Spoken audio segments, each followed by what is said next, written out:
Hello guys दोस्तों, आज हम एक ऐसे टॉपिक के ऊपर बात करने वाले हैं जिससे हम घर का जब कंस्ट्रक्शन का काम करते हैं तो उसको बहुत हल्के में ले लेते हैं।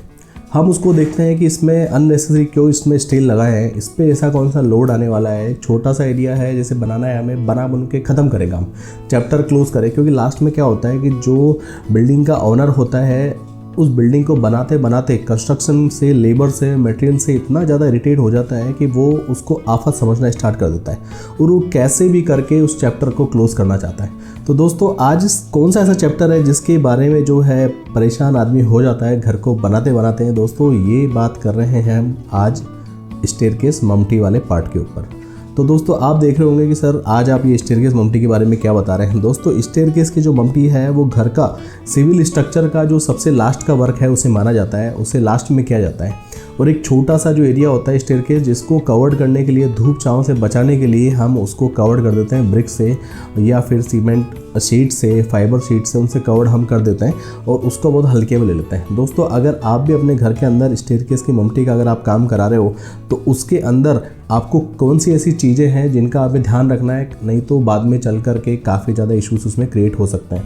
दोस्तों, मैं बात कर रहा हूँ जो हेडरूम है स्टेयरकेस का, उसके अंदर बेसिकली कौन सी ऐसी मिस्टेक है जिसे हर एक आदमी उसको कर देता है और उसको बहुत ही लाइटली ले लेते हैं स्टेयरकेस ममटी को। तो दोस्तों, हमें बिल्कुल ऐसा नहीं करना है। सबसे पहले हमें क्या ध्यान रखना है, हमारी बिल्डिंग का जो एक लोड का पार्ट है, कैलकुलेशन है, वो स्टेयरकेस वाले पार्ट के ऊपर होता है। मतलब स्टेयरकेस जो है वो काफ़ी ज़्यादा बिल्डिंग के अंदर हैवी, या फिर मैं कहूँ कि लोड की जो है कैपेसिटी उसके अंदर ज़्यादा होती है, वो काफ़ी ज़्यादा भारी भरकम एक एरिया ऐसा होता है। तो उसको आप हल्के में ना लें। उसकी जब ममटी आप बनाएं, उसकी कास्टिंग करें, तो उस कास्टिंग के अंदर भी आपको कॉलम, अगर वहाँ पे प्लेसमेंट है आपके स्ट्रक्चर के अंदर, उन कॉलम को बनाइए। ऐसा नहीं कि आपने ब्रिक वर्क करके सीधा आपने उसको बना दिया। जितने भी कॉलम्स हैं उन कॉलम्स को आपको कंटिन्यू करना चाहिए।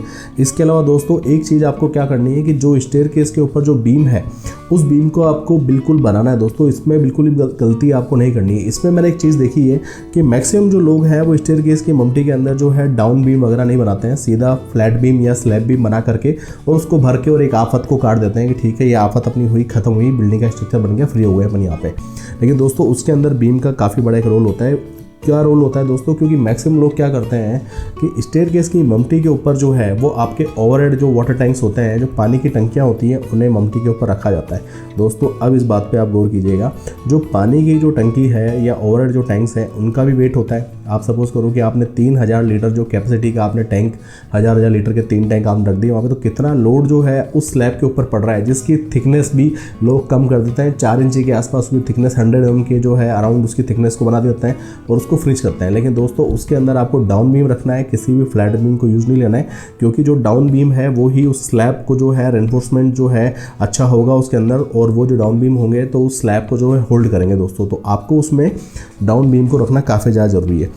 दोस्तों, मैं आपको साइट पे ले चलता हूँ। हमारी एक साइट है जहाँ पे अभी स्टेयरकेस ममटी को जो है कास्ट किया जा रहा है। कैसे हम उसकी कास्टिंग करवाते हैं, पूरा प्रोसेस वीडियो में आपको जानने को मिलेगा। दोस्तों, आप देख रहे हैं arc interiors by Ramesh Tatiya. और गाइस, चैनल के ऊपर आप नए हो तो चैनल को सब्सक्राइब कर दीजिएगा और वीडियो को लाइक करना ना भूलिएगा, क्योंकि इसी तरह की इंटरेस्टिंग जो वीडियोज़ है हाउस रिलेटेड वो मैं आपके लेकर के आता है। तो दोस्तों, आप देख सकते हैं कि यहाँ पे ये हमारा जो ममटी का पार्ट हो गया, जिसके ऊपर अभी पूरा स्टील स्ट्रक्चर का जो है वर्क इसमें कंप्लीट हो चुका है।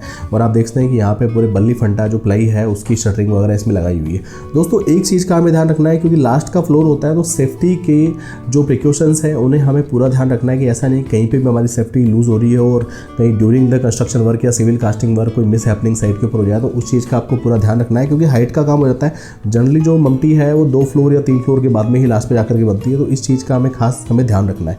और दूसरी चीज़ दोस्तों कि इसमें जो स्टेयरकेस वाला पार्ट होता है वो डबल हाइट का पार्ट हो जाता है, तो उसके अंदर क्या होगा कि स्ट्रेचिंग वगैरह लगा करके आपको प्रॉपर जो है एक नीचे पहले एक डमी आपको जो शटरिंग पूरी बनानी होगी, वो भी अच्छी तरह से सपोर्ट होने, इसमें सपोर्ट स्ट्रक्चर होना चाहिए जिसके ऊपर जाकर के पूरा कंक्रीटिंग का उसके ऊपर वेट प्रॉपर उस पर सेट हो जाए। तो दोस्तों, आप देखते हैं कि यहाँ पे पूरा ये जो ममटी का वर्क चल रहा है, जहाँ पे शटरिंग वगैरह वर्क प्रॉपर हो चुका है, और इस ममटी के ऊपर भी मैं ले चलता हूँ दोस्तों। तो आप देख सकते हैं कि ममटी के ऊपर जो जितने भी वॉल्स हैं उन सारी वॉल्स के ऊपर हमने डाउन बीम जो है यहाँ पे पूरा प्लेसमेंट कराएंगे। तो गाइस, स्ट्रक्चर ड्राइंग्स के अकॉर्डिंग जो भी स्टील का डिटेल था उसको फॉलो किया गया है और वहाँ पे जो डाउन बीम्स है उसके अकॉर्डिंगली यहाँ प्लेसमेंट किया गया है, उसको बनाया गया है। इसके साथ ही दोस्तों, आप देखते हैं कि हम एक सामने एलिवेशन का एक जो पार्ट है उसको भी हम कास्ट कर रहे हैं। तो दोनों के बीच में हमने एक ब्रिज को कनेक्टिंग एक ब्रिज बनाया हुआ है, जिससे कि लेबर का जो पार्ट है उसका मूवमेंट इजीली हो जाए यहाँ पे, और कॉन्ट्रैक्टर जो है उसकी भी अननेसेसरी कॉस्टिंग इसमें नहीं लगे। तो दोस्तों, आप देखते हैं कि उस वाले जो पार्ट है एलिवेशन का, उसकी भी जो विड्थ है, स्पान है, काफ़ी बड़ा दिखेगा। 25 फीट का जो स्पान है, और इसके अंदर भी आपको फ्रंट और रियर दोनों साइड के अंदर डाउन बीम दिखेंगे दोस्तों। डाउन बीम दोनों साइड के जो वॉल्स हैं, आउटर वॉल्स, उस पर मिलेंगे और फ्रंट और रियर मिलेंगे, क्योंकि स्पान काफ़ी ज़्यादा बड़ा हो गया तो उसके अंदर स्टील जो डिटेलिंग है वो भी काफ़ी ज़्यादा हेवी है। अब आप देखते हैं कि यहाँ पे आपको इसके अंदर जो बीम वगैरह पूरा दिखेगा, कैसे हमने इसका स्ट्रक्चर पूरा डिज़ाइन किया है। और डिज़ाइन करने के बाद में यहाँ पे साइड के ऊपर पूरा रेनफोर्समेंट जो है पूरा कंप्लीट हो चुका है, और आज इसकी जो है कंक्रीटिंग जो है इसकी की जा रही है, मतलब कि इसकी ढलाई की जा रही है। तो गाइस ममटी वाला जो पार्ट है या हेडरूम जो है, उसके अंदर भी हम क्या करते हैं, लास्ट का फ्लोर तो होता ही है। अब लास्ट के फ्लोर से हम चाहते हैं कि हमारी जो घर की जो सनलाइटिंग है या फ्रेश एयर है, वो सब चीज़ें भी हमें उस ममटी के थ्रू मिले। तो एक तो वैसे ही हमने उसके अंदर जो है ब्रिक पे उसको बनाया है, उसके अंदर कॉलम में भी हमने सरिया इसमें कम कर दिया है, और स्लैब की थिकनेस भी हम कम कर रहे हैं, और दीवारों के अंदर भी काफ़ी बड़ी बड़ी ओपनिंग्स हमने विंडो की निकाल ली है। तो दोस्तों आप खुद समझ सकते हैं कि फिर वो जो स्लैब का जो लोड है और उसके ऊपर जो ओवरहेड टैंक्स हैं, उनका वेट वो दीवारें कैसे लेगी दोस्तों। इसलिए हमें बिल्डिंग के अंदर जो है कॉलम के ऊपर स्ट्रक्चर उसको पूरा फॉलो करना है।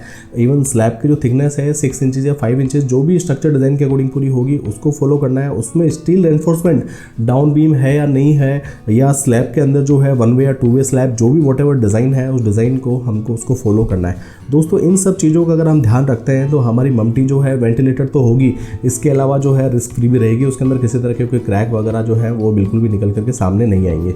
तो दोस्तों अब चलते हैं नीचे से, और नीचे से मैं आपको दिखाता हूँ कैसे इस बिल्डिंग की 3 मंजिल की हाइट के बाद में जाकर के एलिवेशन का एलिमेंट और जो ममटी है उसको कास्ट किया जा रहा है। तो दोस्तों आप देखते हैं कि यहाँ से नीचे से पूरी 30-40 फीट की हाइट, मतलब तकरीबन 35 फीट की हाइट के बाद में जाकर के पूरी ममटी बन रही है, और उसके ऊपर भी जो है हम सोलर पैनल वगैरह इस पर इंस्टॉल करने वाले हैं। तो उनका भी पूरा विंड लोड होगा, उनकी भी फुटिंग्स वगैरह होगी, वो भी सारा जो लोड है हमारी ममटी एरिया के ऊपर पूरा आने वाला है। तो दोस्तों हमें बिल्कुल भी ममटी एरिया के अंदर किसी भी तरह का जो है स्टील बचा करके या कुछ कंक्रीटिंग को सेविंग करके कुछ फ़ायदा नहीं होने वाला है। उल्टा फ्यूचर में जाकर के काफ़ी ज़्यादा नुकसान हमें झेलना पड़ सकता है। दोस्तों अगर आपको ये वीडियो या कंटेंट आपको पसंद आया तो मेरे channel Arc interiors by Ramesh Tatiwal के ऊपर अपना प्यार इस तरह बनाए रखें। Thank you for watching me. जय हिंद, जय भारत।